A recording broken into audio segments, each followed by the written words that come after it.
รียบพระเจ้าในฟ้าสวรรค์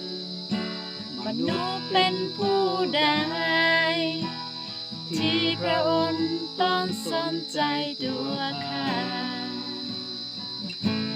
แต่พระองค์ไม่เคยทอดทิ้งและทรงอยู่ไม่ไกลข้าไม่มีผู้ใดนอกจากพระองค์เมื่อข้าต้องเดินในทางมืดมิดพระองค์สถิตและนำชีวิตให้ผ่านไปไม่ใช่ความดีที่ข้าเคยทำแต่เป็นความงามในรักพระองค์ผู้ทรงให้ข้าเข้ามาในเธอพระองค์ไม่ใช่ความดีที่ข้า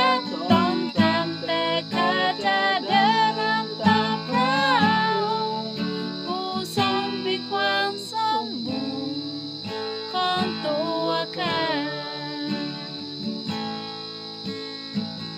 เปรียบแผ่นดินที่เคยแห้งแล้งพระองค์เทฝนพรางทำให้ใจได้พบความชุ่มชาจากเวลาที่เคยข้าทรงพระองค์เติมหัวใจข้าไม่มีผู้ใดนอกจากพระองค์เมื่อข้าต้องเดินในทางมืดมิดพระองค์สถิตและนำชีวิตให้ผ่านไปไม่ใช่ความดีที่ข้าเคยทำแต่เป็นความงามในรักพระองค์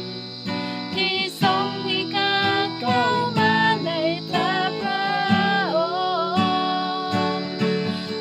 ไม่ใช่ความดีที่ข้าต้องทำแต่ข้าจะดำเนินตามพระองค์